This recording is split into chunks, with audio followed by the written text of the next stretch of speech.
আসসালামু আলাইকুম। এখন শুনবেন সংবাদ শিরোনাম।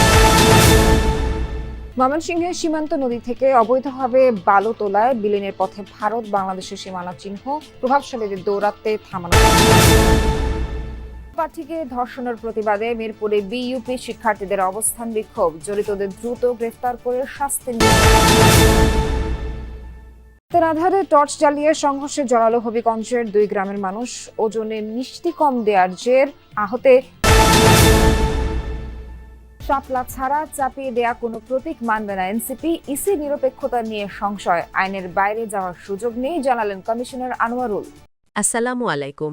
এতক্ষণ শুনছিলেন সংবাদ শিরোনাম, এখন শুনবেন বিস্তারিত। রাজনৈতিক দলের প্রাপ্য মার্কা দেওয়ার সৎসাহস দেখাতে পারে না যে নির্বাচন কমিশন, সে কমিশনের অধীনে সুষ্ঠু নির্বাচন হতে পারে না। দিনাজপুরে এমনটাই বলেছেন এনসিপির উত্তরাঞ্চলের মুখ্য সংগঠক সার্জিস আলম। দুপুরে জেলা শিল্পকলা একাডেমি মিলনায়তনে এনসিপির জেলা শাখা আয়োজিত সমন্বয় সভায় অংশ নেন তিনি। পরে সাংবাদিকদের সাথে কথা বলেন সার্জিস। বলেন, শাপলা প্রতীক দিতে আইনগত কোনো বাধা নেই। নির্বাচন কমিশন কাউকে খুশি করার জন্য এই সিদ্ধান্ত নিয়েছে।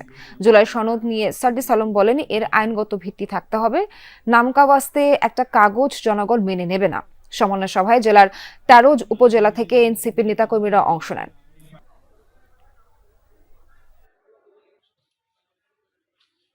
যেই নির্বাচন কমিশন একটা রাজনৈতিক দলকে তাদের প্রাপ্য মার্কাটা দেওয়ার সৎসাহস দেখাতে পারে না, আমরা মনে করি সেই নির্বাচনের অধীনে একটা সুষ্ঠু নির্বাচন এই বাংলাদেশে হতে পারে না। প্রত্যাশা করি যে আমরা শাপলা প্রতীক পেয়েই আগামী নির্বাচনে অংশগ্রহণ করব। এটা যদি তারা আমাদের সাথে অন্যায় করে, আমরা এই অন্যায়ের বিরুদ্ধে রাজনৈতিকভাবে মোকাবেলা করব। সাংবিধানিক আইন ও বিধি অনুযায়ী প্রতীকের তালিকায় শাপলা না থাকায় তা এনসিপিকে দেওয়া যাচ্ছে না, একথা জানিয়েছেন নির্বাচন কমিশনার আনোয়ারুল ইসলাম। সকালে সিলেট পুলিশ লাইন্সে নির্বাচনী দায়িত্ব সুষ্ঠুভাবে সম্পাদনের লক্ষ্যে পুলিশের দক্ষতা বৃদ্ধিতে আয়োজিত প্রশিক্ষণ শেষে সাংবাদিকদের কথা বলেন তিনি। এর আগে প্রধান অতিথির বক্তব্যে আনোয়ারুল ইসলাম বলেন, নির্বাচন কমিশন কোনো ব্যক্তি, গোষ্ঠী বা দলের কাছে নয়, শুধু আইনের কাছে জবাবদিহি করবে।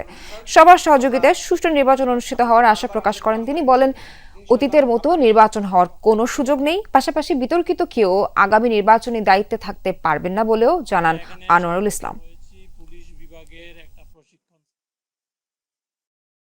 আইনের বাইরে কোনো কাজ নির্বাচন কমিশন করতে পারে না।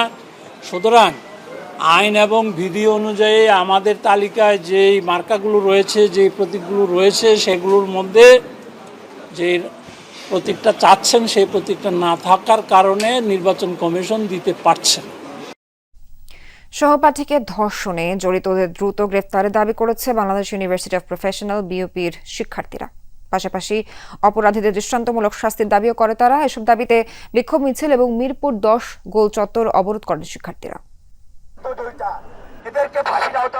বাংলাদেশ ইউনিভার্সিটি অব প্রফেশনালস বিইউপির শিক্ষার্থীরা দ্বিতীয় দিনের মতো নেমে আসে সড়কে। রোববার সকাল 11টায় মিরপুর 12 সড়কে অবস্থান নেন তারা। দাবি জানান সহপাঠীকে ধর্ষকদের দ্রুত গ্রেফতার ও বিচারের। বলেন, ক্যাম্পাসের ভেতরে বাইরে শিক্ষার্থীদের নিরাপত্তা নিশ্চিত করতে হবে। সাভার রুটে আমাদের বাস লাগবে আর ধর্ষকদের দাবি নিশ্চিত করতে হবে। মেয়েদের নিরাপত্তা নিশ্চিত করতে হবে। এইভাবে ধর্ষিত সমাজে আমরা থাকতে পারবো না। ধর্ষিতার মৃত্যু হয়ে যায়, তারপর একজন ধর্ষকের বিচার হয় না। সে দেশে একটা ধর্ষক তো পার পাবেই। সেক্ষেত্রে আগে আমাদের ধর্ষকের বিচার নিশ্চিত করতে হবে। এখান থেকে বিক্ষোভ মিছিল বের করেন শিক্ষার্থীরা। হাজারো শিক্ষার্থীর মিছিলে ছিল ন্যায় বিচারের স্লোগান। We need justice. ঠিক আছে, সো আমি সরকারকে বলবো, আমি মাননীয় উপদেষ্টাকে বলবো, আপনারা এর এগেনস্টে ইফেক্টিভ মেজার গ্রহণ করুন। সরকার বা প্রশাসন দায় এড়াতে পারে না। অবশ্যই তারা যদি তাদের আইনগুলো যথাযথভাবে বাস্তবায়ন করতো এবং নারীদের নিরাপত্তার বিষয়ে জোরদার করতো, তাহলে অবশ্যই এই বিষয়গুলো কম হতো এবং সমাধান করা যায় বলে আমি মনে করি। বর্তমান পরিস্থিতিতে যে যা হচ্ছে ওগুলোর এগেনস্টে তো কোনো কিছু নাও হচ্ছে না, এটাই আমাদের সমস্যা। মিরপুর 12 নম্বর বাস স্ট্যান্ড থেকে মিছিল যায় মিরপুর 10 নম্বর গোল চত্বরে। সেখানে তাদের অবস্থানের কারণে রাস্তার একপাশে প্রায় আধা ঘন্টা যান চলাচল বন্ধ থাকে।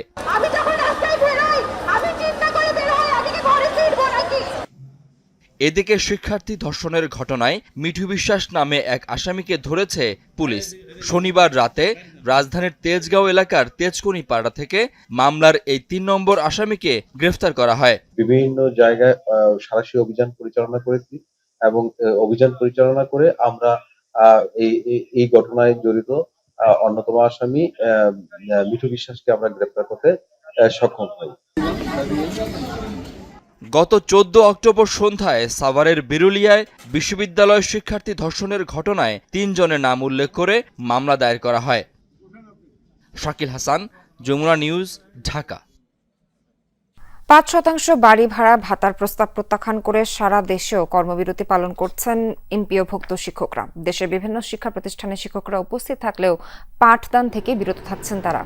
চিকিৎসা ভাতা বৃদ্ধি, কর্মচারীদের ঈদ বোনাস ৭৫% বৃদ্ধি সহ 3 দফা দাবি আদায় না হওয়া পর্যন্ত কর্মসূচি চালিয়ে যাওয়ার ঘোষণা দেন তারা। এদিকে টানা 8 দিন আন্দোলনরত বেসরকারি শিক্ষা প্রতিষ্ঠানের এমপিওভুক্ত শিক্ষকদের 5% এবং সর্বনিম্ন ২,০০০ টাকা হারে বাড়ি ভাড়া নির্ধারণ করে সম্মতি প্রদান করেছে অর্থ মন্ত্রণালয়।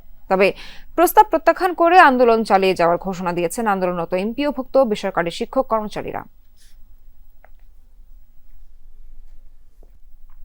আমাদের বাড়ি ভাড়া যে টাকা দেওয়া হয় সেটা দিয়ে আমরা আসলে বাড়ি ভাড়া মানে বাড়ির তো দূরের কথা, একটা মানে বারান্দা পর্যন্ত ভাড়া নেওয়ার পক্ষে আমাদের পক্ষে বর্তমানে সম্ভব না।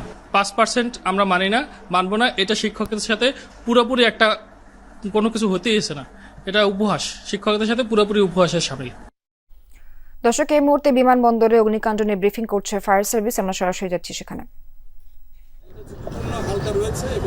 আমি আশা করব যে এই ভবন কর্তৃপক্ষ তারা অবশ্যই এটা জরিপ করে এটা বের করবেন যে কতটুকু ঝুঁকিপূর্ণ।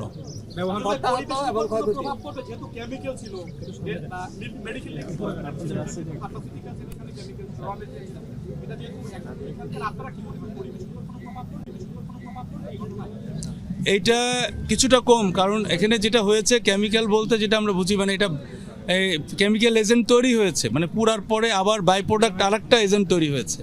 এইভাবে কিছু কেমিক্যালের অস্তিত্ব থাকতে পারে, কারণ এখানে যেই ওষুধ রয়েছে, এখানে বিভিন্ন প্রোডাক্ট রয়েছে যেগুলো বাই প্রোডাক্ট পরবর্তীতে কেমিক্যাল এজেন্টে পরিণত হয়েছে। সুতরাং কিছুটা পরিবেশের ক্ষতি তো অবশ্যই থাকে, তবে এতটা নয় যে আমরা নিঃশ্বাস নিতে পাচ্ছি না অথবা বাতাসে আমরা চেক করে যতটুকু বুঝি যে আমাদের মিরপুরের যে এরকম কেমিক্যাল গোডাউনের যে ঘটনা, এটার সাথে এটা অতটা ওরকম কেমিক্যালের তেজস্ক্রিয়তা অতটা নেই এখানে। এটা অনেকটাই পুড়ে গিয়েছে, তো এখন আমাদেরকে আলাদা করে দেখতে হবে, কারণ ছোট বড় বিভিন্ন রকমের ফায়ার সিস্টেম থাকতে পারে। জি, আমাদের নির্বাপন শেষ, তবে নির্বাপনের পরে একটা জিনিস বলে রাখি, ধোঁয়া থাকতে পারে। আমরা আবারও বলছি, এজন্য আমাদের গাড়ি, আমাদের যে ইউনিট 4টা থাকবে এখানে, মানে ভবিষ্যতে কোনো অনাকাঙ্ক্ষিত কোনো দুর্ঘটনা এড়ানোর জন্য। জি, এখন নির্বাপন ঘোষণা করা হয়েছে 4টা 55 মিনিটে। ধন্যবাদ সবাইকে।